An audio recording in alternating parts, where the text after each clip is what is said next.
Todd has been absolutely stellar. Todd and the whole team, the whole BBC team. I owe them all a huge debt of gratitude for their support and connections. Thank you all. Okay, I better not move or that's going to fall again. I wanted to tell you, Roland, that I emailed Alexander Chi today, and who wrote that article in the New York Times. And I asked him if I said that you and I had talked and that you were in the picture, that top picture. You were the commander out in front of Company I. Yeah. And I asked him if he'd come on here and kind of tell his family story and have you two talk to each other. That would be great. Wouldn't that be great? Enjoy that. I had never seen that photograph before.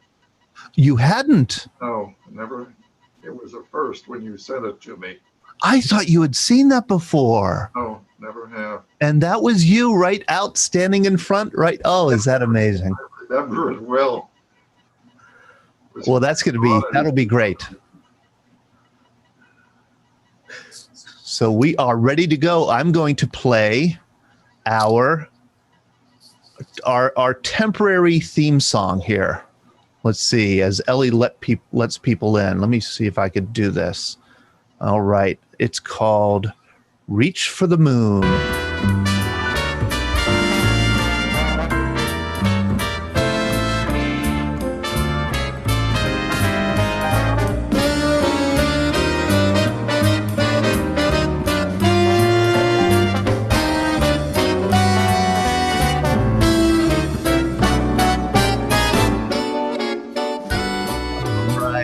Welcome, everybody. Good afternoon to our first.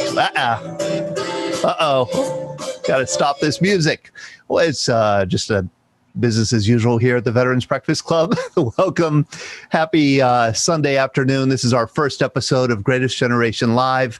This is a new program with the Veterans Breakfast Club where we talk with World War II veterans and others who have World War II stories. This is we're going to continue to do it and have different guests each week. And it's one of the 4 programs that we do with the Veterans Breakfast Club. And I am Todd DiPastino. I'm the director of the Veterans Breakfast Club. And with us, we have 3 other staff members. We have Lauren Del Ritchie, who is off doing something right now, so her screen is off. But we also have Sean Hall here. Hello, Sean. You are our director of programming. Good to see you. Thank you. Great to see you all. Wonderful. And I'm super excited for this new program. And we also have Ellie DiPastino, who is the producer of this program. Hello, Ellie. Hello. We today our guest is Larry Kirby, who's actually not here with us. I hope Roland, you and Julia should be. Yeah. I think we might have to talk to you. But our guest today is Larry Kirby, and if he can't make it, we will absolutely reschedule him. And I just heard from him today, so he should be on. Let me see if whenever you do a new program, it's always here. Okay, here we go. Send me. Okay, he just texted me. Send me the URL. Okay, here we go. And I did send him the URL, but here you go. All right. So yeah, we're going to have Larry Kirby. He's a World War II Marine, 3rd Marine Division, 3 amphibious landings in Bougainville, Guam, and Iwo Jima. I just sent him the URL, so he should be joining us very shortly. And then we also are going to talk to Nick DeVoe about his logbook project. He has had 100 World War II veterans and others who lived through World War II sign his book and share their stories in the book. And the people that he has gotten in his logbook is just amazing. So I thought he should come on and just share one story, per week or something like that with everybody, just to give people a sense of the breadth of the project there. But I do want to let people know that we have our Veterans Breakfast Club Live Happy Hour tomorrow night, Monday, September 14th at 7 p.m. And we will be celebrating the 73rd anniversary of the United States Air Force. The Air Force split off from the Army on September 18th, 1947. And so we're looking at the 73rd birthday anniversary of that this week. And we want to talk with Air Force veterans, especially about what makes the Air Force the best branch of service. And I'm sure all our Air Force veterans have a lot of good reasons why the Air Force is the best branch of service. And then on Wednesday morning, we have our Veterans Breakfast Club live event that is not simulcast on Facebook Live or on YouTube. It's more of an informal conversation. It is where we kind of share stories, share information, a little bit more intimate than the programs that we simulcast on YouTube and Facebook. Please join us at 9 a.m. on Wednesday. That's Wednesday, September 16th. And we'll continue to talk about the Air Force and other subjects on Wednesday. And then tomorrow, also Monday, is the release of our show, our new show, The Scuttlebutt. This is our second episode. This is a pre-recorded program. We're trying not to call it a podcast, even though it is a podcast. It is a podcast. It's released by audio on podcast platforms, but it's also released on video on YouTube, and we're going to release it tomorrow. Is that correct, Sean? That is definitely super excited. This is our second episode.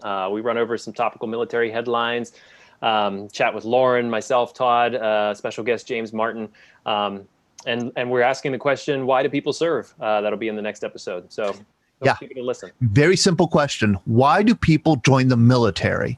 It turns out the answers are really complex. I enjoy that program. I enjoy that conversation so much because we get to talk about things that come up in these programs, but we don't have a lot of time to kind of, get deep into the questions and to throw the issues back and forth to each other. So it's Sean and me and then two veterans talking about some important issues, especially military headlines also. And that's going to be released tomorrow on our YouTube channel and also on our podcast platforms, and people could reach it from our website, veteransbreakfastclub.org. I see that Larry Kirby is in the house. Hello, Larry.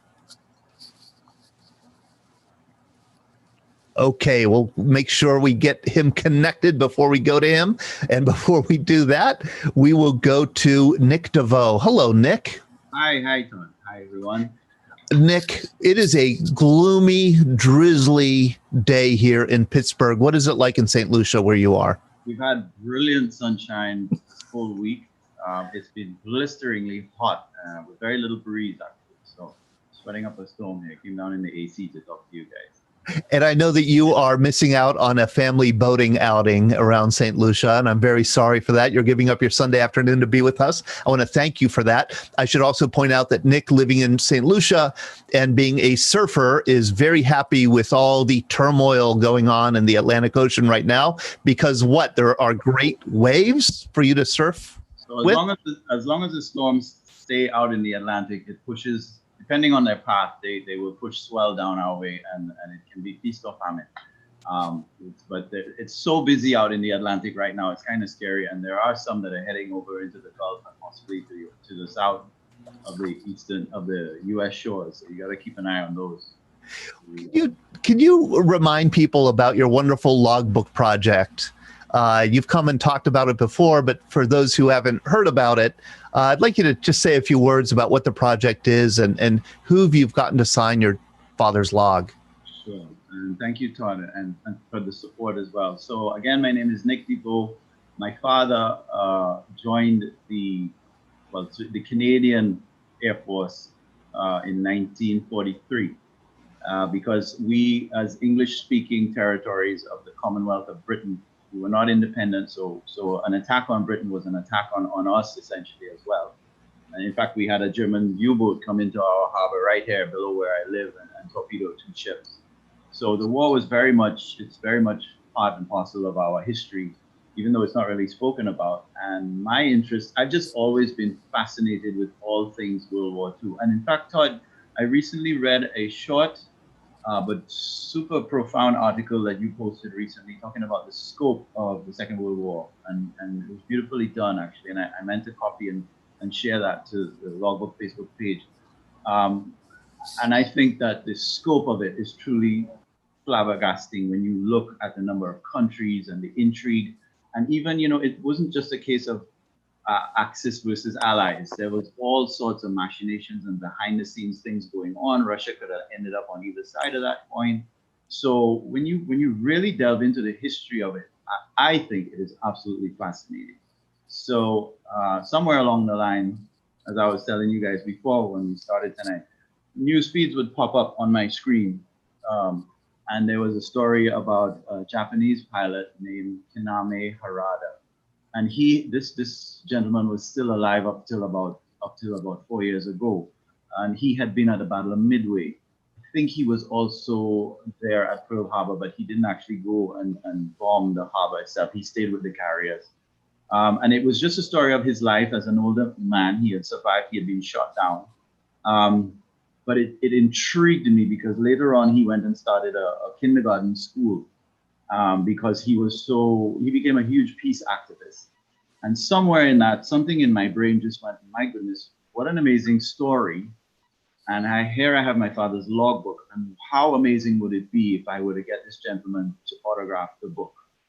So, as I say to people, you would think a project like this, I might just sort of look for somebody closer to home, maybe, like in the neighborhood, and go speak to that gentleman and get him to sign. But no, I had to send the thing all the way off to Japan, which is literally the other side of the world.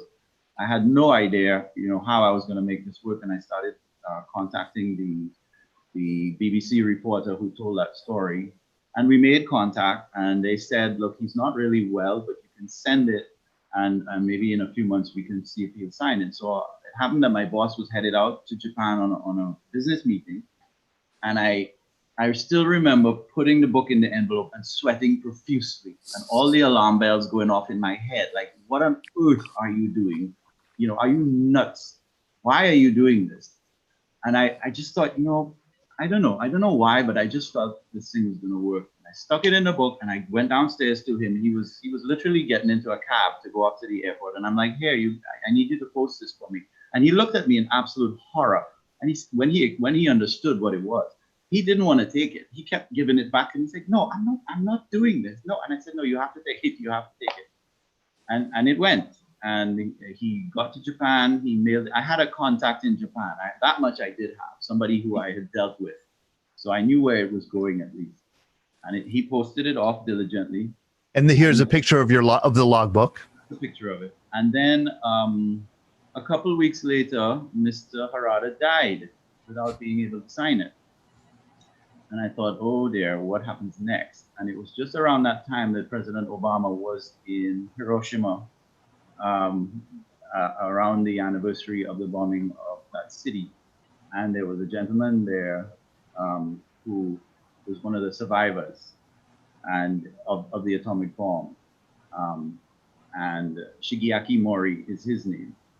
And there's a picture of President Obama embracing Mr. Mori at the speech that he gave at that ceremony.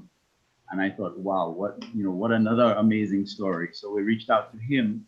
And Mr. Mori actually came back and said, yes, I will sign the book, but I'm not very well and I'm going into the hospital. And I thought, oh dear, this is not a very good trend. But actually he recovered, he signed the book. And I still remember the day that the photograph of his signature was sent to me. And that was about almost 5 years ago. And here we are today, almost 100 signatures later, with the most amazing stories from around the world. Yes, almost 100 signatures later, and we're talking Holocaust survivors, a Nuremberg prosecutor, POWs, pilots, Tuskegee Airmen, paratroopers, and like you said, not all allies. I mean, you have German SS members, you have Japanese soldiers, you have Rudolf von Ribbentrop, who was Hitler's foreign minister's son. Just amazing to me. He was a Waffen SS Panzer commander, I believe. Yes. But two that really stuck out when I scanned down the list, and I'm going to ask Ellie if she could put your Facebook post that has a list of all the signers so far. Really, just such a cool thing to scan down the list to see all the wonderful veterans who have signed your logbook, these voices from history. Two that really jumped out at me. One was, for Larry Kirby here. signed it. Here's Larry's page, and he's joining us today. But Vera Lynn, wow, we'll meet again. Don't know where, don't know when. Those are the only words I know of the song. But Vera Lynn of that the famous World War II song. She died this summer at age 103. You got her to sign it. Yeah, that was a funny story. I reached out to her, and every time I get an email back from anybody saying yes, we'd like to do this, I just sort of, it's like, oh boy, all hands on deck and everything. It's just a sense of excitement, So when I got an email back from her personal assistant, I was in a meeting at work, and my email lit up and it said yes, she was going to sign it, and I couldn't believe it. I was so excited, and so we sent the book off, and here is a lady. Now she signed it, I think it was about at least 2-3 years ago. She was around 100 at the time, or maybe 101. So here's a lady. The book arrives. Now the book, we send it by tracking, so I track it online, and I can see when it's delivered, and sometimes we use a signing, they have to sign it, and that signature goes online and I can see. So I knew that the book had arrived, and her personal assistant said, we were going back and forth, and she said, well, we haven't seen the book yet. And I said, well, that's strange, because, I can see that it's been there. And a couple of days went by, and they were like, no, we haven't seen it. So eventually I was like, look, and I sent her all the details, and she said, well, look, I'm going over to her house, and I'm going to have a real thorough check to see. So it turned out the book did indeed arrive, and her son-in-law had picked it up. Now, I'm not telling stories out of school now, but she, at 100, gets so much fan mail that the book literally got lost within her fan mail and was in a pile. And I'm not sure where that pile was headed next. And I kind of I'm not brave enough to ask. But long and the short of it is the book was retrieved within a huge batch of fan mail that this lady was. I love that she still got fan mail at, age 100, 101 for what she did, especially in World War II. She had a long career after that, certainly, but that's what she's best remembered for, I think. So, and what was super cool was, well, not only that, we found the book and she signed it, but she also sent me a letter. And I had, when I had written my letter to her, there was a gentleman in the U.S. He had been shot down, and Les Shrink is his name, Lester Shrink, and Les and I have exchanged hundreds of emails, and I'm trying to get him to come on this show, but that's another story. But he was a huge fan of the Embera, and one day he had remarked to me that every time they would fly back from a mission and he would see the cliffs of Dover, it meant the end of a mission. It meant they were coming home. And it had such significance for him. So when I wrote to Dame Vera, I mentioned him by name. And when she wrote me back, she mentioned him. And I was able to send that to him. And I mean, he's been on cloud nine ever since. How great. Yeah, it was huge. Hey, I just want to interrupt you to say hi to Larry. I see we have Larry Kirby with us. Hello, Larry. Glad you could join us. Hello, Ned. Glad to be here. We're going to have Nick just share one little story of another signer of his logbook, and then we're going to get to Larry Kirby, World War II Marine. And that story, what really jumped out at me was this name, that Kiichi Kuwahara. Kiichi Kuwahara. Yeah. And Kuwahara was a kamikaze pilot who survived the war. Yes, and so as we were saying, bit of a contradiction in terms to speak of a kamikaze pilot in the present tense. So, if we had to grade Mr. Kuwahara out of 100, we might have to give him a 50 in terms of mission accomplished or not. But again, a phenomenal story, and again, something that popped up in my newsfeed. And as I was going back through those details today, I discovered that if you read the story, there was a Japanese reporter that has done a documentary about. She was trying to understand the psyche of the kamikaze, and even in Japan today, it is still something that is maybe with time has been misunderstood or not properly examined. And so Mr. Kuwahara's story is, I mean, on one level, it's you can certainly empathize with this gentleman being asked to, strap himself into a plane and go drive it into a target. And the struggles that and these are kids. I think in that photograph you have up there on the left, I think he's 17. I think this one is he's 17. And this is him in aviator school. Right. Just And I mean, amazing. you know, what on earth do you know at 17 years old, you know? And then, of course, you put that in the context of this huge, massive war that's going on, and you know, this great push by the powers that be at the time to defend your homeland and go out there, and then the internal struggles that they were having as individuals, as people, and the fears, the real fears.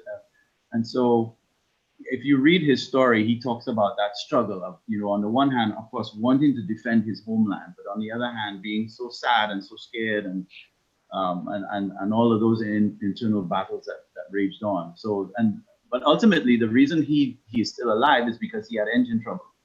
On 2 occasions, he was heading out to the target, and his plane, the engine forced him to have to abort the mission because he would not have made it, and he came back. And that was, and I'll just interrupt to say, that was a mission in May 1945 at Okinawa. I mean, the orders were to, you know, crash into a troop ship or any kind of ship, you know, kill as many Americans as you can. Of course, he'd be killed. And he says, you know, I read an interview with him, and he said, you know, my dream came true. I started having engine trouble. I was like, I almost couldn't believe it. You know, I had to crash, and that was great. I mean, he lived another day, but he was very concerned about how others would think of him, right, as having kind of chickened out. Yes, huge stigma, and of course the whole code of the Japanese warrior that you must go, and the shame by not accomplishing your mission, and therefore all the suicide, that whole samurai psyche thing going on. Right. You know, crazy. But again, an interesting article, because the lady, the journalist's name is Mariko Oi, and she writes about him, Mr. Kuwahara, but she also writes about another gentleman who also is still alive, but who is still to this day sort of carries a weight of guilt and anger that he was not able to execute his mission. Yes. Wow. Nick, thank you so much for coming on and sharing just a little bit of your logbook story. And I do hope that you'll come on again. And I also hope that you'll put in the chat any links that you want if people want to follow up and see pictures of the logbook or read more of the stories of the people who have signed it. And you and I will talk about you coming on again, having you share another story. I do want to get on to Larry, but thanks for giving up your beautiful Sunday afternoon in St. Lucia with us. Thank you, Todd. Thank you for all of it. Go ahead and enjoy the nice day. If you want, we're going to have a conversation with Larry Kirby now. Hello, Larry. Hello, Todd. Thank you for joining us. Yep, we can hear you. Thank you for joining us again. Oh, it's my pleasure. I have a wonderful picture of you when you were a young man here in the Marine Corps. This is Larry Kirby. Larry, as I said before, was in the 3rd Marine Division, 3 amphibious landings. He was a sniper scout and a platoon sergeant. Landed on Bougainville, Guam, and Iwo Jima. Has written a wonderful memoir of his time in the war, and also has given a lot of absolutely fascinating interviews that I've listened to, and some of the most moving interviews I think I've ever read or heard. And so I thought I would just kind of start a conversation here with Larry and ask him some questions that I'm curious about. One thing that you said in an email to me recently, Larry, was that I laughed when I read it, but I think you were only half joking. You said that something like, you feel like you got half a Marine Corps education growing up in the Depression in a Brookline slum, and then going to Catholic school. That those two things put together, kind of you grew up in a very disciplined environment. Oh yes, yes. Actually, it was how can I say this? During the Great Depression, everybody was poor, and although we lived in a poor area, it wasn't really a slum. It was, I guess you'd call it a ghetto. Three family houses stacked one on the other. They're about a yard apart. Oh, for 4 blocks of them, and everybody there was in the same boat. We're all poor. Am I still on? Yep. No, we got it. Yep. Okay. Everybody there was poor, and we had to help each other. That was the only way we could survive. For example, if my mother was making a beef stew, say a beef stew for supper, and she had an extra potato, she would hand it to me and say, "Here, bring this across the street to Mrs. Sheldoni. Her sister is staying with her. They have an extra mouth to feed." And you'd help her. And if somebody needed help moving into a house or out of it, or repairing something, every man in the neighborhood would be down and assist. It was a group activity. And we were disciplined in a way that every father in the neighborhood had the same authority as my dad.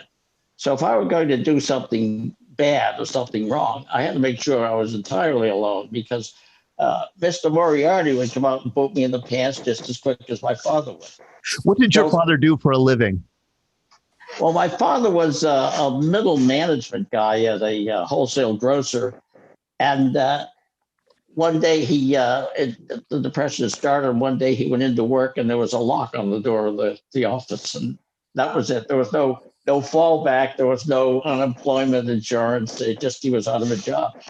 And he had to rough it. I can remember my mother would make him a cheese sandwich and put it in a paper bag and give it to him in the morning, give him 3 nickels. It'd take 5 cents to ride into Boston on the streetcar, and 5 cents to ride home, and he had 5 cents to buy something to drink with his sandwich. And he'd go into a labor hall and hope that he would be selected to work that day, whatever, a hod carrier, digging a ditch, or driving a truck, whatever.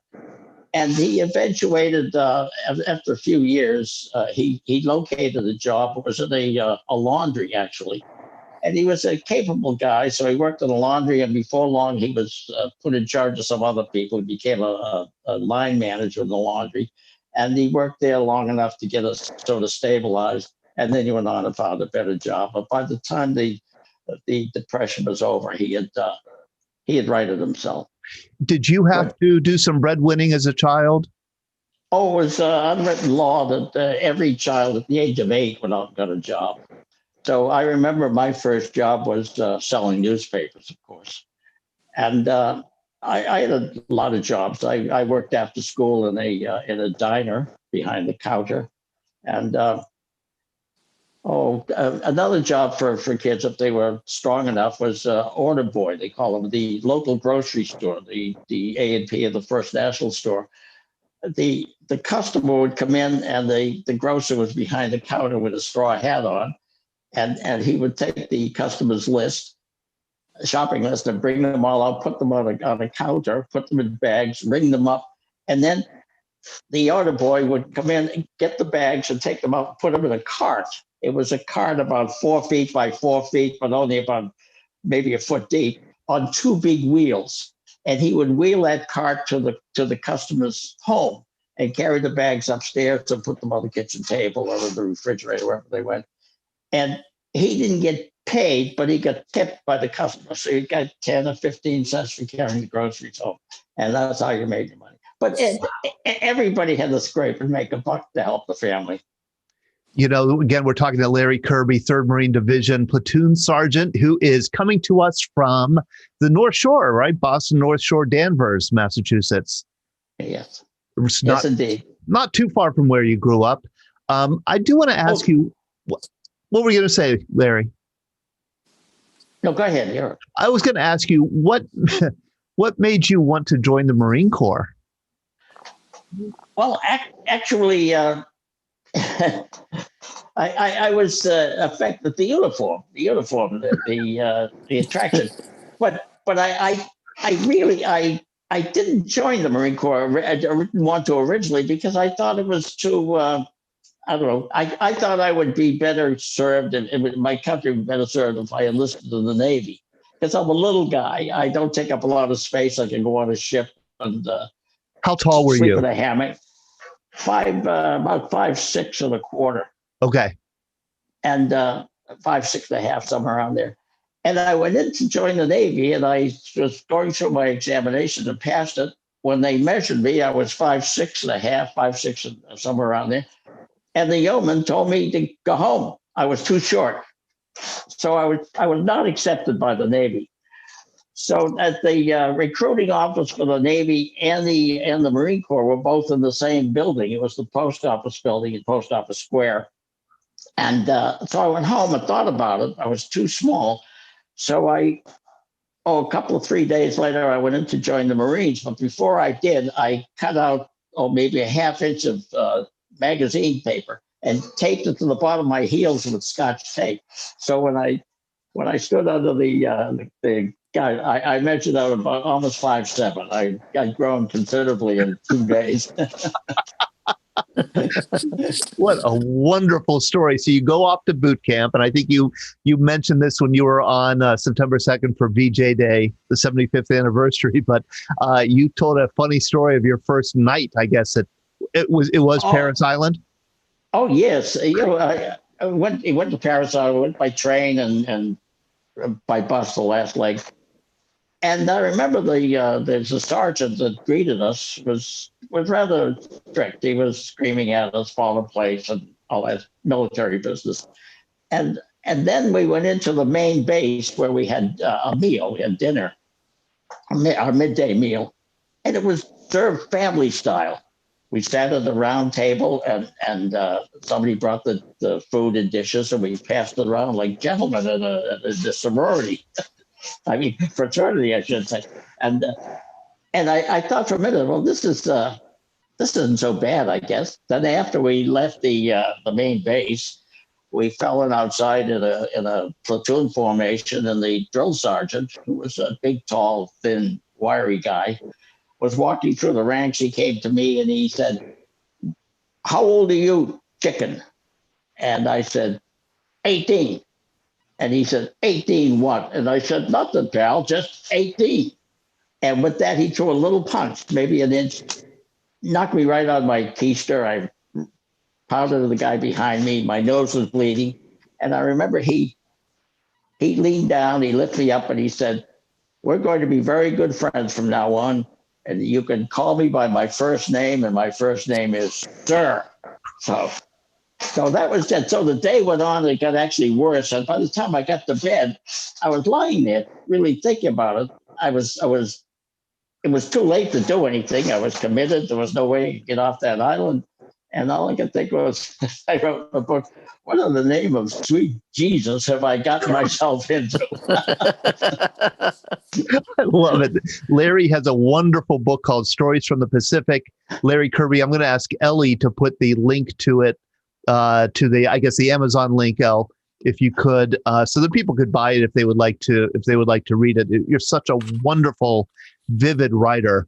Those nuns taught you well, Larry. One thing that I'm struck by your book and your story is how well you were trained. Oh, yes. Nothing could really train you for combat, but the Marines completely, but the Marines did a really good job, especially with you. You were a scout. You were trained as a scout. Can you tell people what that meant? Well, it began when I was in boot camp. I fired the 1903 Springfield. The M1 was just coming online, and we were trained with the 03, the bolt operated 30 caliber shoulder weapon, and we fired that, and I fired expert. I don't know why, but I had never fired a weapon before I got the Marine Corps, but for some reason or other, I could hit the target. And then when we went to advanced infantry training, no, we went to Camp Lejeune to have that point, where we fired the range up there. We fired with the weapon we would use in combat, the M1 Garand, and I fired expert with that as well. And I think the fact that I was accurate, they said, let's try this guy at scout school and sniper school. And that's why. So I went through advanced infantry training, which was standard for the Marines, and then special weapons. But then I went beyond that. I went to communication school, and I had to learn Morse code, blinkers, semaphore. I had to learn all the little things like how to wire a telephone, how to wire a field telephone, how to repair a radio, how to set it up, a lot of little bits. And then at scout school, we got further training, and it was all military training. And the essence of it was that each training sergeant would teach us what he knew. they had the curriculum, but the instructors went beyond that. They taught you everything that they had learned, and these are old China Marines from the Boxer Rebellion or whatever way back. We had submarines who had been in World War One, and they were now teaching us everything that they had learned. So as a matter of the Marine Corps does that, they pass the knowledge down from one generation to another. In fact, 2 years ago, I was at a function in Boston, and it was the Marine Corps birthday. That's November 10th. And the speaker there at this function, there were about 2,500, 3,000 Marines there. And the speaker was General Dunford, who was then the chief of staff. And they have a tradition on their birthday. Right in the middle of the thing, they wheel in an enormous cake. And the presiding officer, the General Dunford, takes out his sword and he cuts a piece of cake with the sword. And he gives it to the oldest Marine in the building, and I happen to be the oldest one. He gave me, and then I take the piece of cake and I give it to the youngest Marine, and we had an 18-year-old kid who was born in this century, in this decade, this century rather, and I have to impart him, give him a piece of advice. So I simply said to this young man, remember the first thing you learned in boot camp. If you follow that, you'll do well in your whole life. And that is always do the right thing, even when nobody's watching. Isn't that great? Great piece of advice. Great piece of advice, Larry. I was so interested to hear you talk about the camouflage training, how that worked. I mean, how you really were able to camouflage yourself so that people could walk right past you and you wouldn't be detected. That's because, how can I explain this? Well, we all see what we expect to see. Let me get on TV. You have a crime scene. Let's CSI. We type of CSI. Crime scene. When people go into a room where a crime has been committed, or in this case, you see the entire room. You notice that the crime scene investigators on television, when they go in a room, they use a flashlight. They don't turn on the main light. And by using a flashlight, they go over, they follow the light and they see details. Because if you show a light into a room or on a scene or something, and you see the whole thing at once, you'll see it all, and you'll see none of it actually. Right. Yeah, you'll miss the trees through the forest. Yeah. Yes. Yeah. But you will see what you expect to see. In almost every case, we all do that. So but, this was all in preparation of you becoming a scout. Oh yeah, well the whole scout training went through this. Every 0321, that's the MOS number, went through this training. And what is the job of a scout? Well, the Marine Corps, the way it was set up in early 1943, no, it was late 43, the Marine Corps table of organization was shuffled. And the standard company was a company commander, usually a captain. And he had, well, I'd rather get too complicated. Every company commander had assigned to him a scout sergeant. Sometimes you weren't a sergeant, you were a corporal, but the scout sergeant was assigned to him. And when he anticipated moving out with his company, he would send the scout out to scout the area to look around. My job was, we're in jungle now. Let's take Guam, near Mount Chikora or Mount Tenjo, and it's jungle. Captain Wilson, who I was with at that time, in the morning, just as daylight is breaking, in that time in the morning where it's not quite dark and it's not yet light, you can see people moving around, but it's very vague. I would pull on my dungarees, my camouflage dungarees. They were issued to me, and they were reversible. It had 3 colors of green on one side and 2 greens and a brown on the other. And I put on the appropriate one. And I was issued a paint kit. It was grease paint, and I had a little polished steel mirror. And I would stand with my back to the foliage and paint my face the color of the foliage behind me, and then draw lines to it. The whole purpose of that is to change the shape of the face. because if you see a face, you recognize it. But if you can put lines through it and discolor it or something, keep your eyes closed, you can actually hide that face. As ugly as mine is, I can still hide it. And then I would go out into the jungle, depending on which way the captain told me to go, and I would try to find some trace of the enemy. You can go out and every military organization when they shut down for the night or for whatever period, they establish a defense perimeter, an inner and an outer defense perimeter. So I would look for maybe a foxhole with a sentry in it. You can see him if you're very careful. You get close enough to see one. You see his rifle, and you can tell from the position of the sentry positions whether it's a platoon, a company, or a battalion by the arc of the defense perimeter. And you can probably tell from that which way they might be going when they leave in the morning, would be moving out. And you gather that information, come back to the captain and give it to him. He then relays that to regimental headquarters, and every company sends in their little bit of information, like meteorologists. And then the regimental commander has an idea of what's going on over the whole terrain, and he moves according to that. I'm sorry, I'm talking too much. No, this is all fascinating to me. And I do want to get you overseas. I want to get you talking about, going overseas. I know you went to California, Camp Pendleton, I assume. I went to Camp Elliott and then Pendleton, yes. And I remember you telling a story that I thought was hilarious. About your, I think, one day that you spent in Los Angeles on Liberty.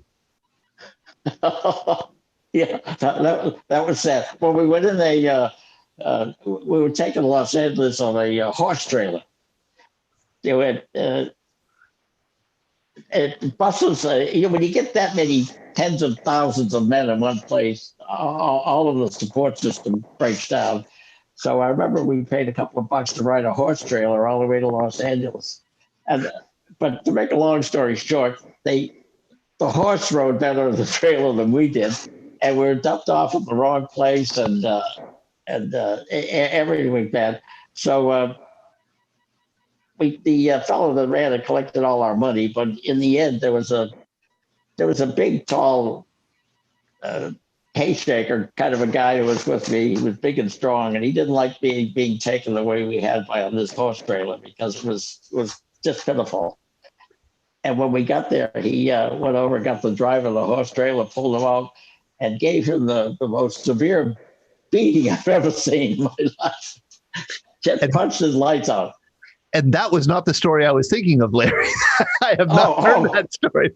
I was thinking about you couldn't find a place to sleep. And so you went to a movie theater. Yeah. Well, hotels, again, that many men, every hotel, motel is jammed. Everything was overcrowded. And I had to find a place to sleep. So I went into an all-night theater. There are a number of those in Los Angeles.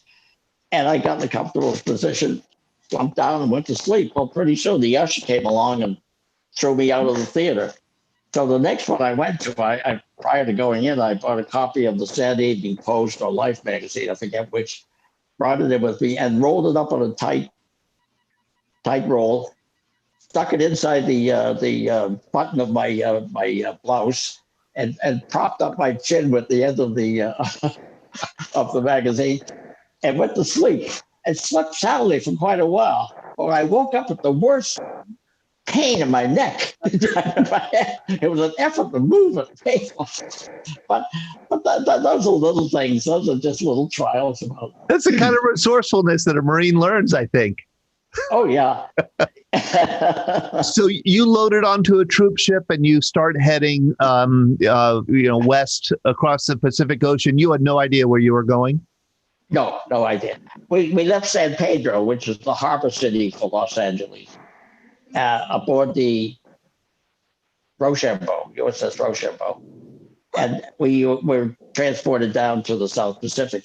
And we traveled in a zigzag all the way. We were unescorted, so we traveled in a zigzag. And it's a big old tub. It was probably only doing 10, 12, 14 knots max. And it took us, probably 18 days to get to Noumea, New Caledonia. And I stayed there for just, I think, 2 nights. We were told not to unpack. I just waited. And then we got on another ship, sailed from there up to Guadalcanal, where I was assigned to the 3rd Marine Division. And that was Guadalcanal. The battle was over there. It was The already battle- over with. Yeah, everything was quiet there. It was lovely. And then from there, did you go straight to Bougainville? Yes. Well, I because of my training and my MOS, I was actually, my home outfit was the 3rd Scout Battalion, Company D, and Company D was permanently detached to the 3rd Marine Division. So for every each campaign, I would be assigned to this company or to that company, depending on the circumstances. And I was assigned to Company F, 2nd Battalion, 9th Marines, and I trained with them prior to the landing. And then we boarded ship and sailed to Emperor Augusta Bay. And on November 1, 43, we landed there. Okay. I was, when you said the USS Rochambeau, you probably saw me distracted and I was looking something up. We had another Marine who passed away actually just recently, Jack Naughton, who was also on the Rochambeau. And I remember him sharing with us an artifact that I will share with you now. It seems like you were on it at different times, but here it is. This is for Christmas greetings, Yeah. the USS Rochambeau, 1944. And this was your Christmas dinner, 1944. Oh my! How nice! Yes, and you'll see Jack's little notations next to it. He said that sailors all got this, but not the Marines on board. Sailors ate fine, but by the time the Marines ate, crackers, none. Roast turkey or chicken, ass end of chicken meat. And then he said at the bottom here, we ate last in chow and didn't get much. So I thought I'd share that with you. That just, thank you. Rochambeau just, triggered a memory. The Rochambeau was a ferry service from Los Angeles to the Pacific. Okay. Jack Kennedy, President Kennedy, went down to the Pacific on the Rochambeau earlier. Okay, so it was they just sailed back and forth. Got it. So you arrived in Bougainville. Was it was it for the initial invasion or had there? Yeah. Okay, so it was. No, we went in on day one with the regular routine, but we landed at Empress Augusta and we worked our way up to Piva Village through Piva Forks, and it was just combat is unpleasant. Very much. Can you remember your first experience of combat? I mean, it's one thing to train all those many, many months for it, but then to finally experience it, what was that like? It was, I don't know if you can describe it. It's in another world. You can train till you're an old man, and then when you go there, it's never adequate. People can talk to you about a falling object. Nobody can tell you what it's like to fall off a building. It's right. It's an experience, and it's unforgettable. You wish you could forget it, but you can't forget it. And it's a frightening experience. What's most frightening? Well, I don't want to get too maudlin, but every man in combat has just one emotion, and that's fear. The fear of death is with you every single second, everything you do, and to see your mates get hurt and get killed is difficult to accept. But if you're properly trained, and I like to think of well-trained Marines as like members of the Patriots football or any football team. You learn to make a squad move or a fire team move, and you practice, even a platoon move. You practice it over and over again. You do it 25 times, you do it 50 times, and finally you get it down pat. You do it another 50 until what you have learned to do is ingrained into your psyche. It becomes motor memory, muscle memory. It's like a receiver for on the USA for Pittsburgh, a wide receiver, maybe out on the end of the line, and he knows that his number is being called, and he moves out, and the safety or the linebacker may brush block him and knock him off his stride. And he'd be thinking that guy should be called for a penalty, and he's running, but all the while he's running to a particular spot because he knows when he gets there, he puts his hand up, and Roethlisberger's going to put the ball. That's proper training, and that's the way we were trained. Because even though you may be crying or scared to death, you still fire, you still do what you're supposed to do. Right. And it becomes like second nature. Oh, very much so, second nature. And for example, I can't ever remember reloading my weapon, but I did. You know, that was so unimportant, or you just can't remember that. And I don't want to get nasty, but I can't remember ever relieving myself. Right. Or washing my face. All of that never happened. I'm sure it did, but I can't remember. It wasn't like a conscious. It wasn't like a conscious act. It was almost a reflex. You know, loading your weapon. That's right, and that's it. And then you not only load your weapon, but you move over here behind the leader. You take your stick, so you move over there, and you do it. It's automatically. You don't even think about it. So you can just keep doing your job because you're so well trained. Larry, I've read about, I'm sorry to interrupt you, but I've read about the Bougainville, and I've read that kind of one of the worst things about it was just the terrain, the weather, the, insects, the snakes. I mean, you're kind of fighting the climate as well as the enemy. Oh yeah.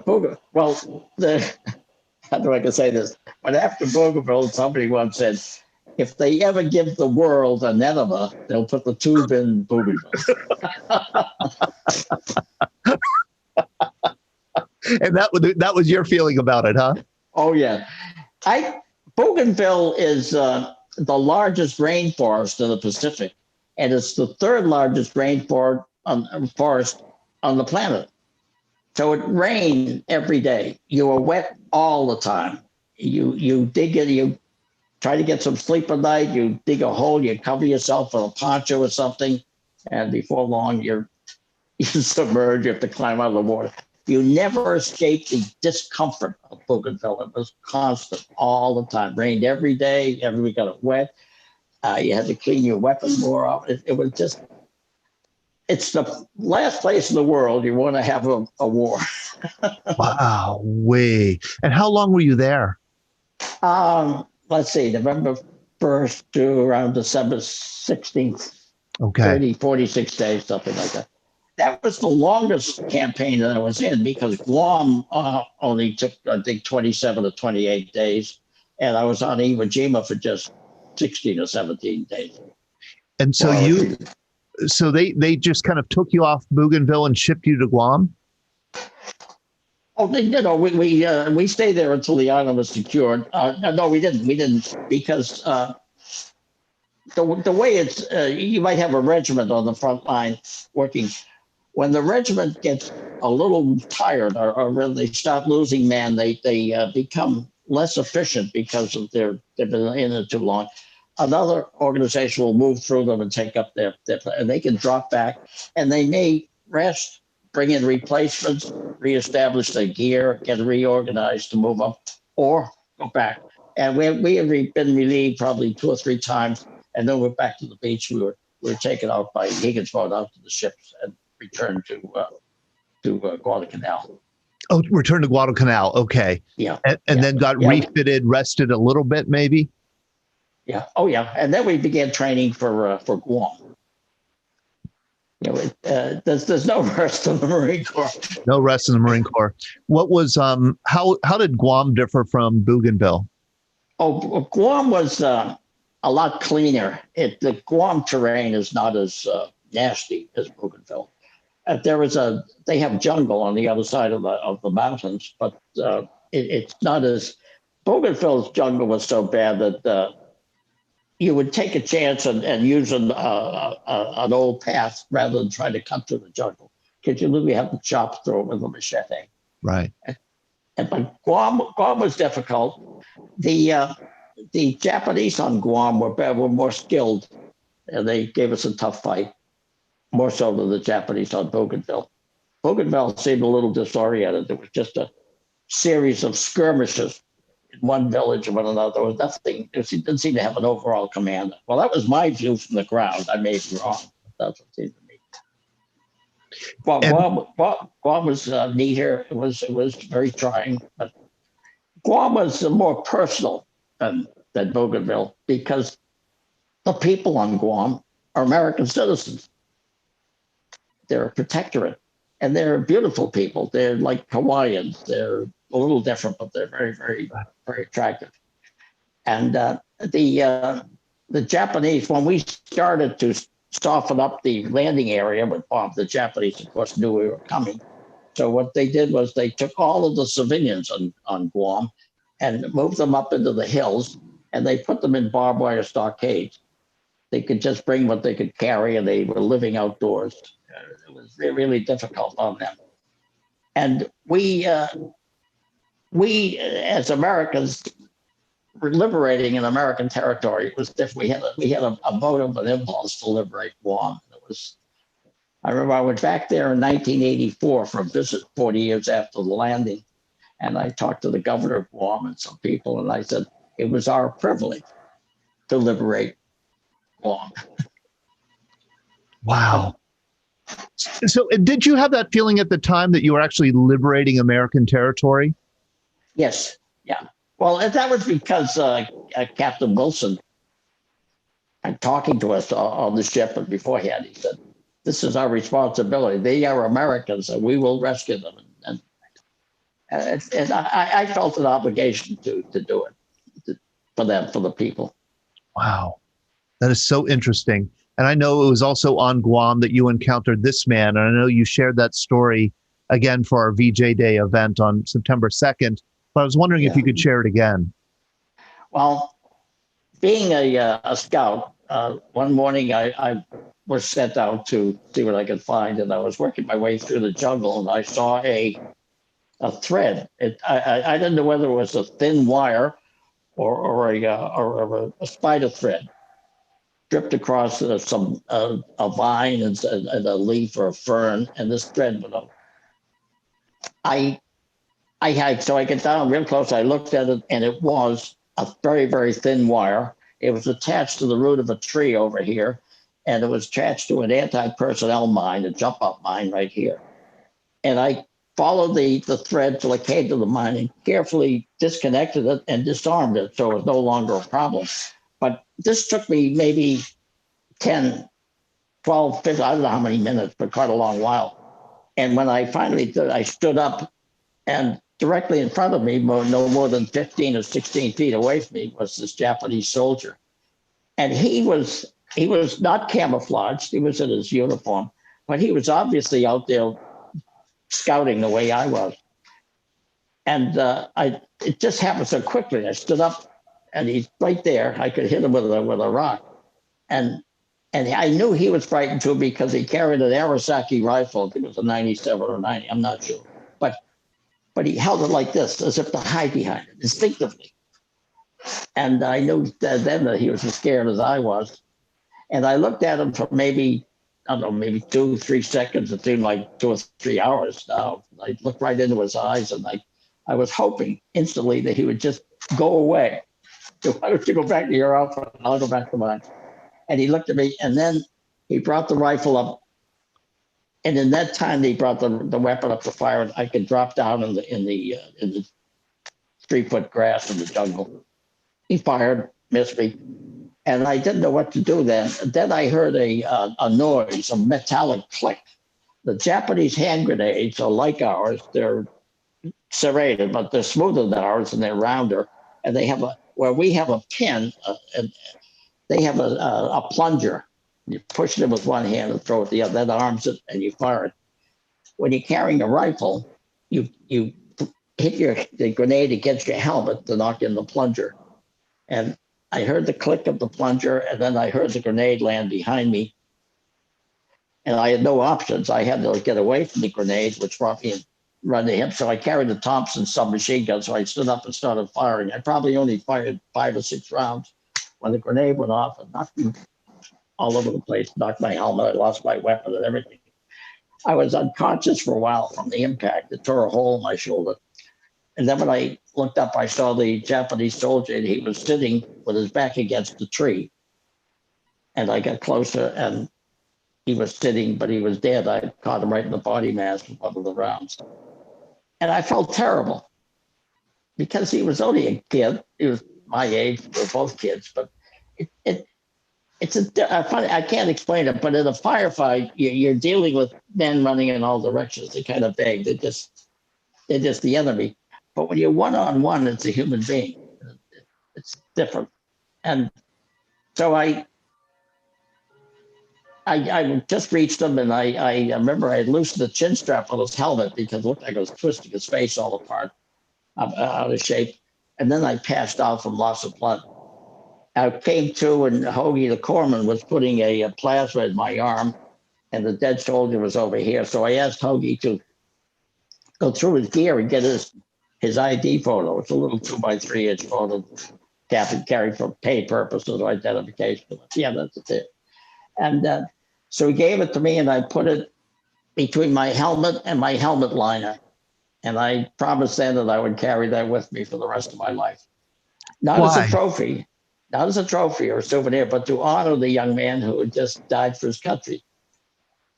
Maybe I felt a little guilty, I'm not sure, but I thought that would be a good idea. And I kind of hoped that he would have done the same for me if he'd killed me.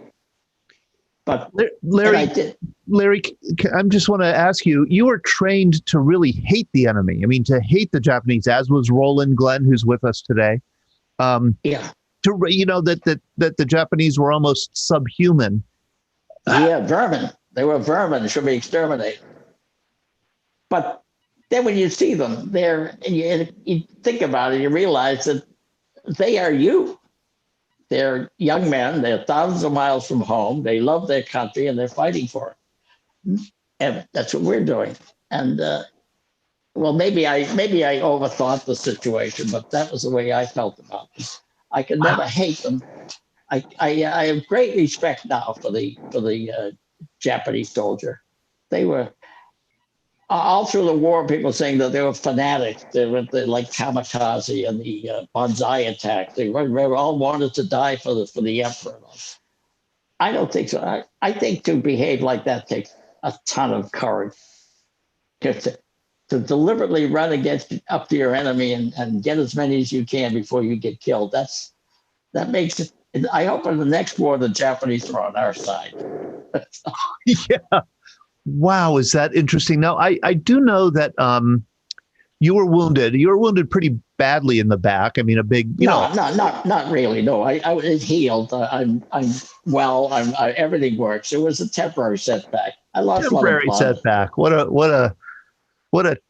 Yeah, you guys are tough.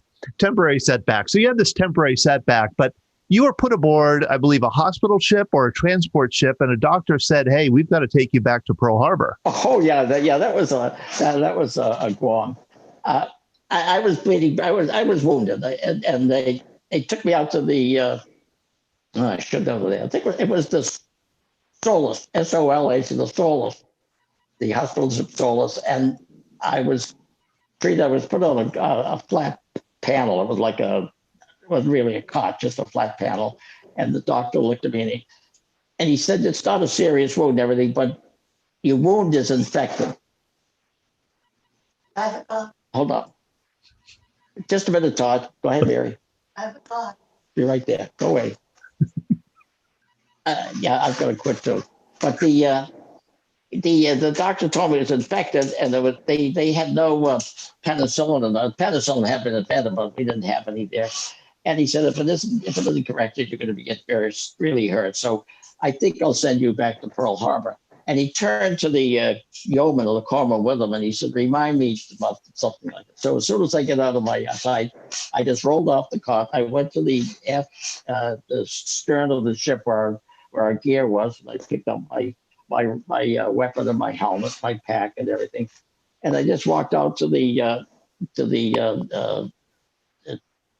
deck and walked down the gangway and waited for the next LCM to come in and bring more wounded. And when it was, I just hopped on it and rode to the shore, and we went back to my outfit. And it was a tough week or so, or 10 days before we could relax. I had to work with my hole in my back. I couldn't carry a pack. I just had to toughen. Larry, that was your ticket home. I mean, that was your guarantee that you were going to survive the war, I would think. Oh, that was never a consideration.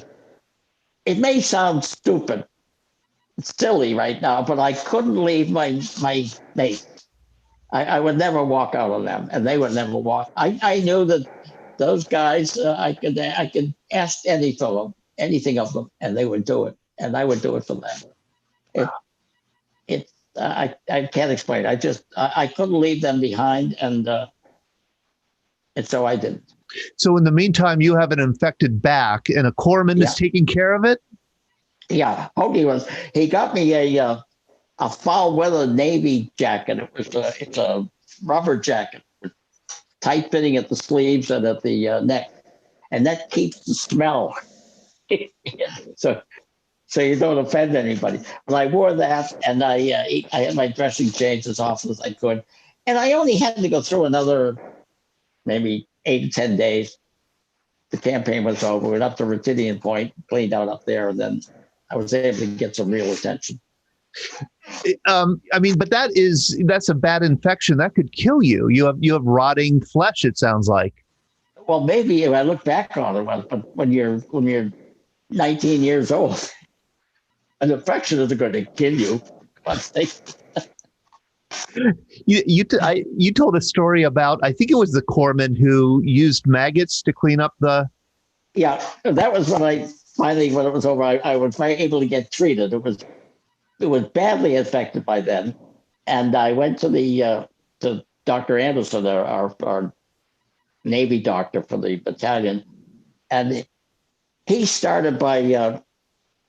I would go to him, and he had the corpsman clean the infection off, and he would take a scalpel and cut the dead infected flesh away, and then cleaned it all out. And then he would take a square of adhesive tape about 6 inches by 8 inches and put it right over the wound and say, come back tomorrow or in like 2 days, whatever, because the adhesive tape, because it's sealed, acts like a poultice and draws all the infection out of the wound. So when I'd go back and hold on to the tent pole, and the corpsman would grab the adhesive tape and pull it, and then they'd clean it. But then one day, Dr. Anderson got an idea. He sent the corpsman to the mess hall. First of all, he got a clean GI can, a brand new one, and he punched a couple of holes in it, took the mess hall and put some garbage in it, let it sit out in the sun, and then when he opened up, there's a zillion maggots in it. So he had me lie down on a cot out in the sun, stripped to the waist, and the corpsman took a beaker of these maggots and just poured them on my back and let them eat away. It's a lot better than pulling off the tape, and it worked very efficiently. And even today, in the hospital, like the Burn Institute in Boston, they grow maggots in a laboratory, and they are used to clean burnt flesh. Oh my. Oh my! I think some of our viewers might not eat dinner tonight, Larry, but that's fine. That's what a story. Next stop for you was Iwo Jima, correct? That's right. Yeah. You were put on a ship again. You had no idea where you were going. Well, actually, we knew this time. We guessed accurately. We were talking about it. This is maybe 3 weeks before we boarded ship. And remember, we were looking at a map, and it made common sense that Japan is here, and the Marianas here, and you have B-29s flying. What's halfway? Oh, this little tiny spot of land has an airstrip on it. It just made sense. So we didn't say anything. And then once we were aboard ship, we were called out on the deck where they had a 3D map of the island for our first bit of information about it. And the captain said, now we can tell you where you're going. We all said, Iwo Jima. You guessed it. And here's a picture of Iwo Jima, just a pork chop shaped island, a small island. I think it's about the same size as the little town I live in, the suburb I live in here, Pittsburgh, Mount Lebanon. And it was fortified by Japanese who were dug into an elaborate tunnel and cave network. You had no idea Yes. what you were going to, of course, going to be getting into here. We had no idea. But we knew that it was flat, that was open, that there was no jungle, no growth, very little growth on the island. So I abandoned my job as a scout, and I was reassigned as a platoon sergeant to the 1st Platoon of the 2nd Battalion. And I was platoon sergeant to 46 other Marines. And we trained. I trained as a platoon sergeant with the group to work with them when we got there. And as for size, here in Massachusetts, there are two small islands off the coast of Massachusetts, Nantucket and Martha's Vineyard. You've heard of both of them. You can bicycle around Martha's Vineyard in a day. It's a little tiny island. Yet you can put Iwo Jima on Martha's Vineyard 11 times. Wow. That's how small it is. So you're fighting in really, really close quarters. Oh, you think it's 8 square miles, roughly 4 by 2 or 5 by however, but it came out to 8 square miles. And we had probably 65,000 Marines and 25,000 Japanese soldiers. You get that many men on an 8 square mile island, somebody's bound to get hurt. Yeah. And it was so unusual because most Marines who were on Iwo Jima never saw a Japanese soldier. They were below ground and we were above ground. And the only way to work on it was to move out, locate their firing areas from the pillboxes or bunkers or whatever, and try to go around, get flamethrowers, whatever, to knock them out, move up, and move up. And it was very slow going because they were so very well dug in. General Kurabayashi was brilliant the way he defended that. And they found out from his letters afterwards that he knew he could not win the battle, that we would outnumber him and keep going until we got it. But his mission was to make the cost of Iwo Jima so expensive in human lives that we would never attempt to invade the Empire of Japan. And he convinced me. I was just going to point out that we have 3 World War II veterans with us today here. We have Roland Glenn, who served in Okinawa and Korea. We have Julia Parsons, who was a Navy Wave who decoded Enigma. And just joining us was Jack Watson, who landed on the first day of Iwo Jima with the 4th Marine Division. You landed a few days after D-Day, correct? D+4th, the 23rd. And we landed the day that the flag was raised on the mountain on Suribachi. And so by then, I'm assuming that are you watching from the ship? You're seeing how bad it is? And no, we're too far out at sea. We can just barely see the island. Yeah. Okay. You still didn't know what you were up against when you landed? No. Well, we were surprised that we were sent in because we assumed that we were floating reserve, and it's a little tiny island. They've got 2 divisions on there. So when they called us, we knew it would be difficult because they're scraping the bottom of the barrel sort of to bring us in. And they only brought in 2 of our regiments. We had 3 infantry regiments. The 3rd Marine Regiment never went ashore. I think I know why, but I'm not sure. But anyways, we didn't know what we were getting into. We had no preparation, but we had trained for as well as we could be trained. And it was just a matter of figuring out what to do as you went along. I'll tell you, go ahead. No, you go ahead. No, I was going to say, you have other veterans of Iwo Jima on here. I'd like to hang on until what's the name? Jack, you say, 4th Division? Yes. Till he comes in. And then, unfortunately, I'm going to have to leave. Oh, okay. Well, we're going to have you talk quickly then, because I know that I think some of your most intense combat was at this location, which was called Cushman's Pocket on Iwo Jima. Yeah, that was as bad as it gets. The story, I'll tell you how that developed and ended, and then I'll sign out. Okay. Okay. When we landed, we had 2 companies, roughly 220 men in each company. That was on the 23rd. From the 23rd till about March 4th or 5th or so, we got hammered. Every move, we lost men. we were reduced from 225 men to about 72 or 73 with all of that. That's Easy, or now Echo Company, E Company. F Company was in the same boat. So we've got two reduced companies. And we're really of no value, because we train as a company, you train as a platoon, you train as a squad. When you lose men, your efficiency, your ability to carry out your mission is reduced. It would be like, mentioned the Pittsburgh, your football team.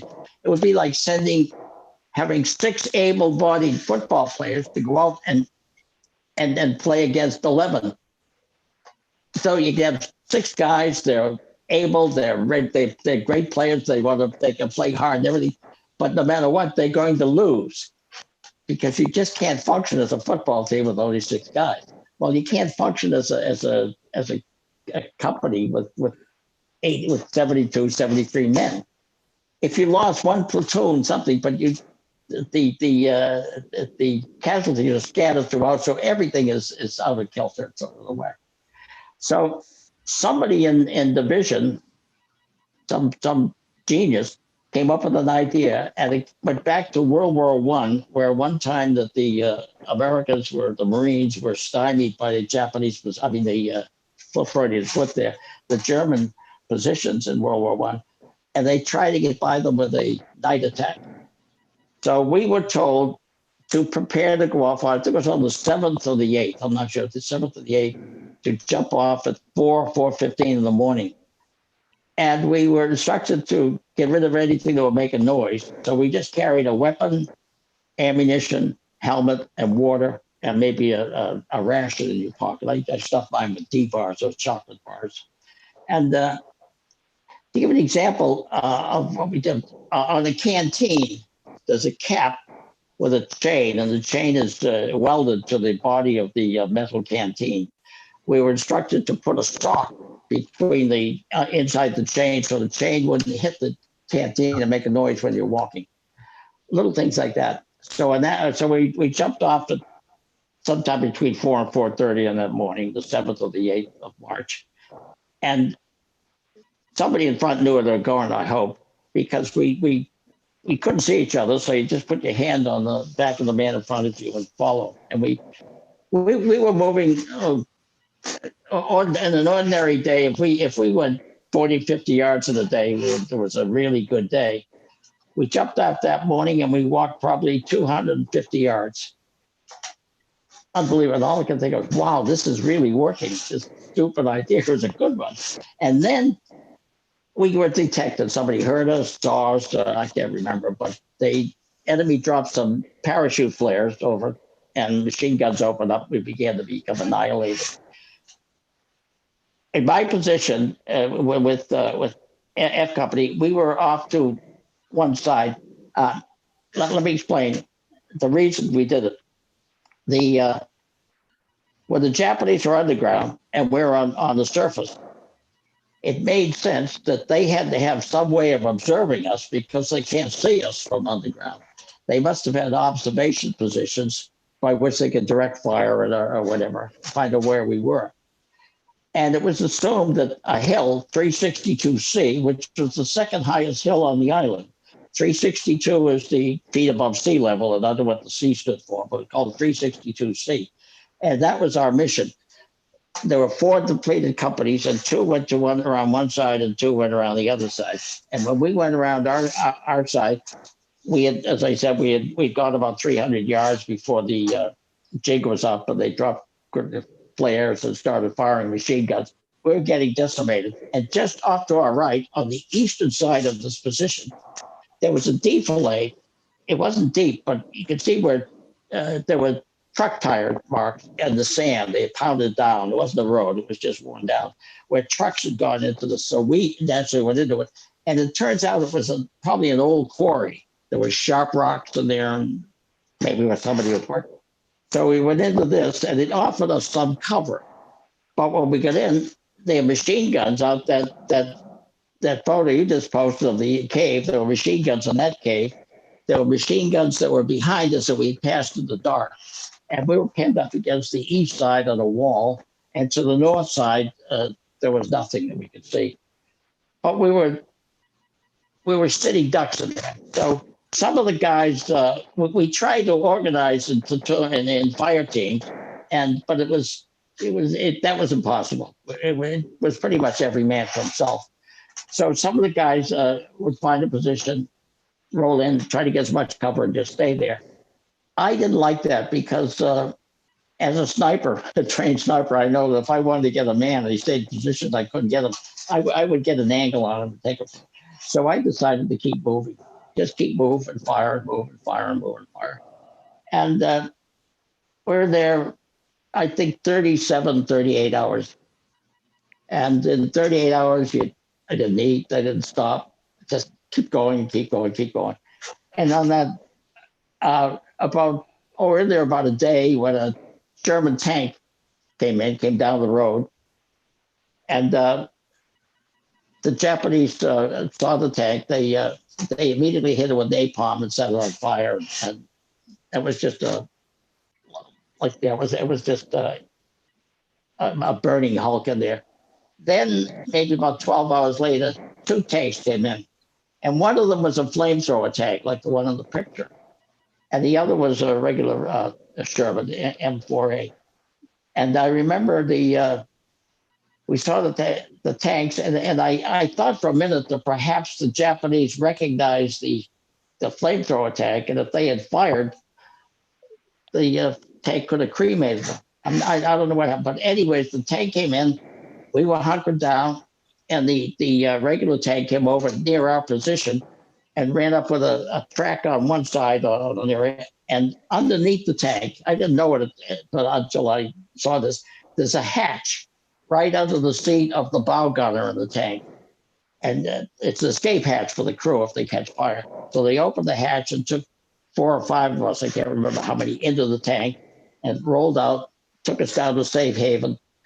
We got out of the tank and they went into a sandbag facility and just sat and caught our breath, and they were back. But eventually they rescued 11 men of all the ones that are in there. There were 7 from F Company and 4 from Easy Company, Echo Company. No, reverse. There were 7 from E Company and 4 from F Company. And we were that 7 from Easy Company, your company. That's all that was left of the 230 who landed on Iwo Jima, days before. Oh, we had a very high rate of casualties. I have the numbers somewhere, but there were 4,300 men in the company. No, not the company, but in the battalion. No, never mind. I shouldn't get into statistics, but we did get wiped out, and F Company got wiped out as well. Larry, you shared a very moving story about not wanting to leave the island. Yeah, I was a little rattled then, because once we were interviewed, and I was hurt. I was cut and bleeding. So they decided they would send us out to sea. So we were told to go down to the beach, which is a short distance, and I was reported to some officer down there, and he put me in a line, and we were going to go out on LCMs out to the ships to go home. And I just couldn't go off and leave my guys. I had 22 men from my platoon were buried there. And I didn't know who they were. At the time, I just knew we had lost a lot of guys, and there was, maybe I thought there was some still there that were hurt. I'm not sure, but I didn't want to go off and leave them until I knew who was hurt or who wasn't, or what I could or couldn't do. And I was the end of the line, and when it came my turn, I went back to the end. I did that twice, and then some older naval officer came by, and he said, "It's all right, son. You can leave. Stay in the line." And I did. But I can't explain anything that happened on that island or how I reacted to it, because it was bad. Oh yeah, yeah. When I came back, I was sent to a naval hospital, Bainbridge, where I went into a psychiatric ward for about, maybe 4 weeks. Can't remember, 4 or 5 weeks, can't remember. And that's the picture taken of me when I was allowed out on to get my fresh air. And you notice I have no belt, I have no laces, because he's put me down. They're afraid I was going to harm myself. And if you look closely at the picture, you'll see that my wrists are wrapped in canvas. That's to keep me from slashing them. That was the routine. They thought I was going to do myself in. And I met with a lieutenant, God, I can't remember his name now, Covert, Cager, I can't remember now. And he helped me considerably, a great deal, to get back to normal and go home. But I'm all talked out. I know you're talked out, and I just want to leave people with a quotation of yours. You said that one thing that World War II taught you was to love. Oh, yes. How so? Well, if I take, say, 10 minutes, when I left the island, I thought that was the worst thing that ever happened to me. When I had time to get home and think about it, being on Iwo Jima was the best thing that ever happened to me, because I learned the value of love. Now, it seems kind of silly.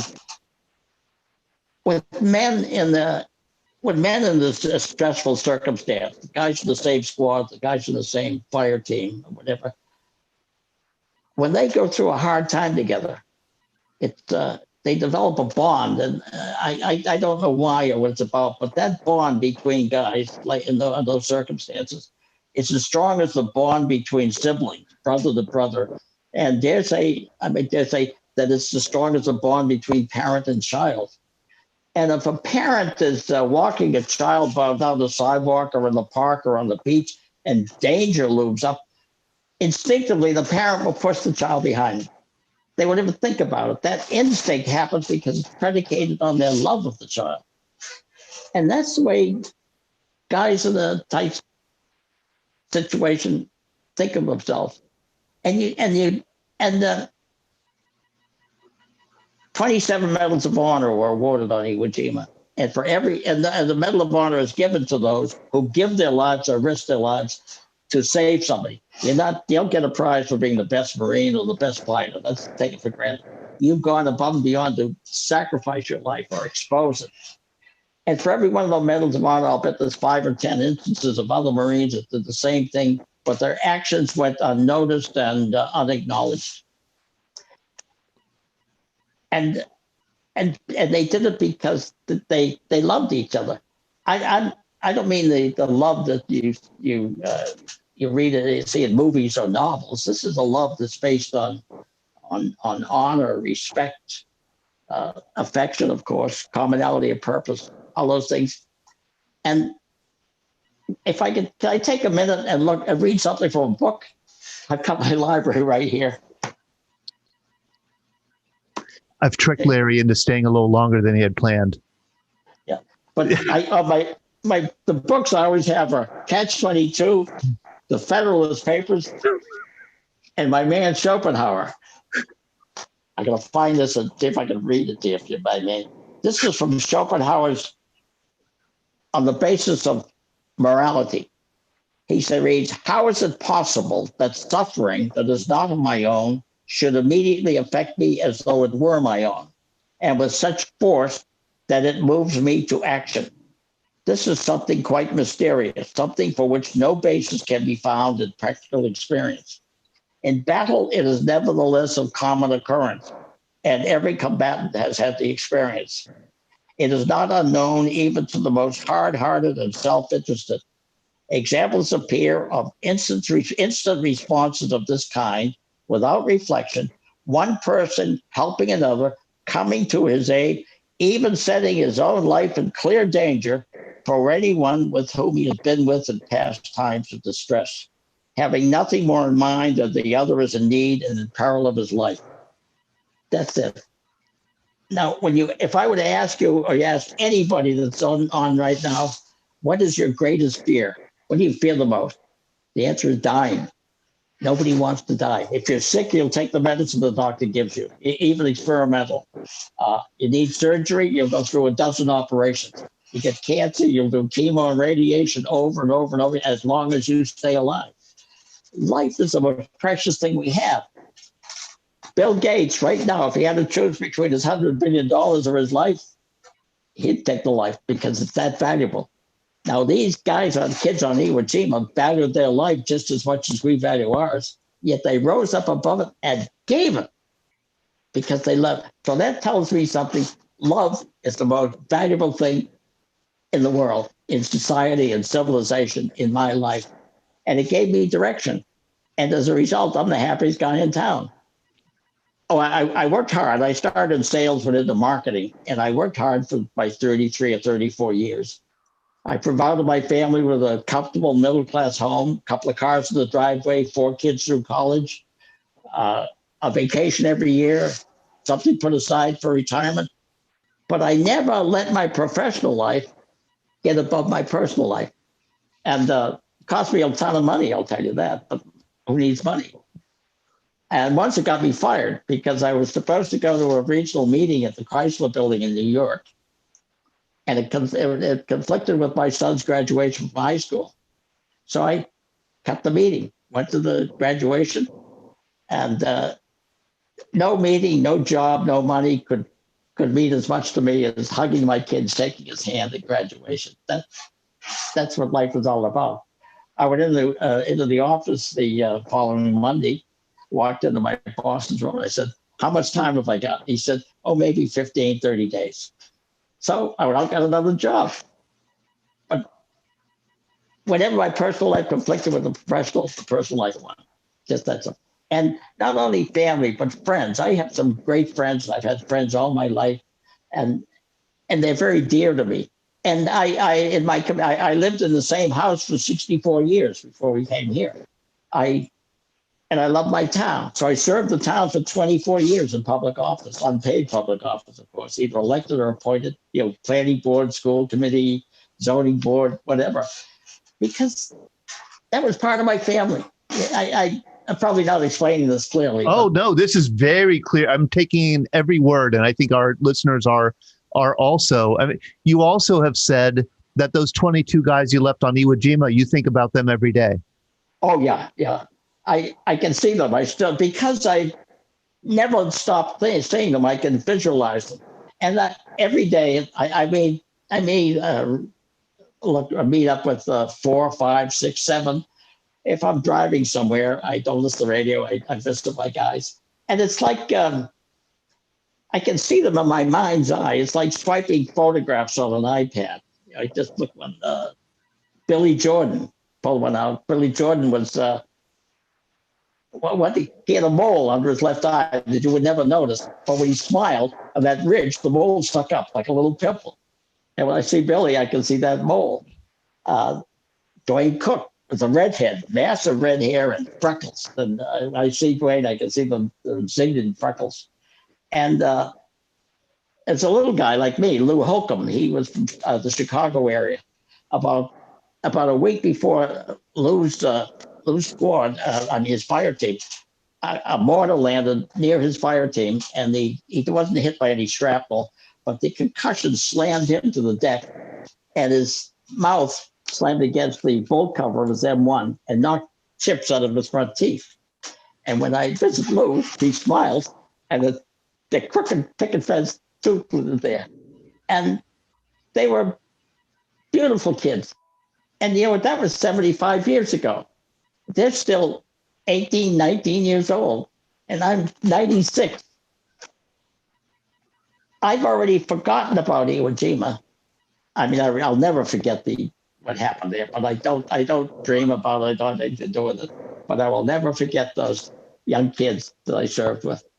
They're just special. I'm sorry. I that's enough about that. Okay. I'll never forget talking with you, Larry. Thank you very much. You're special. And I think I'm speaking for everybody who's watching now that we just feel privileged to have heard your story. And no, your I wisdom. was just an ordinary jarhead. And A short jarhead. yeah. And I'm even shorter now. I found out that with old age, the gravity, 17 pounds per square inch over a lifetime, will compress the spine. I'm just barely 5'5" now. So I've lost almost 2 inches, a little under 5'5". And if I live to be 120, I'll be a midget. Oh, I hope you live to be 120 because you're a hero of mine, Larry. Thank you so much. I was going to invite people to ask questions. I know we've run out of time. I know Glenn Flickinger here wanted to know, where did that Schopenhauer quotation come from? What essay? The essay is, You know about this? it's the foundation. Well, it's German, so it depends on the translation. It's either the basis of morality or the foundations of morality. Got it. Basis or foundations of morality, and that'd be Schopenhauer. Wow, I think that's the first time Schopenhauer has ever been quoted in a Veterans Breakfast Club event. Thank you so much, Larry. Thank you. And thank you for having me. It's such a privilege and pleasure to have you, Larry. Thank you, Nick DeVoe, for giving up your beautiful afternoon at St. Lucia to be with us. Thanks to all of you for joining us, Jack Watson and Julia and Roland especially. We will be back a week from today with another edition of Greatest Generation Live. Tomorrow, if you're able to make it at 7 p.m., I know we're up against the Steelers game, but tomorrow at 7 p.m., we're going to have our Veterans Breakfast Club Live happy hour, and we're going to be celebrating the 73rd anniversary of the Air Force. So if you could make it, please do join us. Thank you all. Thank you, Larry. I appreciate it, sir. What a wonderful experience this was. Todd, can I just jump in and say thank you, because Larry is one of the logbook signatories, and you have brought him here tonight and you've brought it all to life. And I'm so grateful. I'm grateful to you, Larry. Thank you. It's been such a pleasure. Oh, thank you, Nick. Nick is my agent. He's making me famous. You're making him famous. Oh, he's familiar with the logbook. So long, Todd. All right. Take care.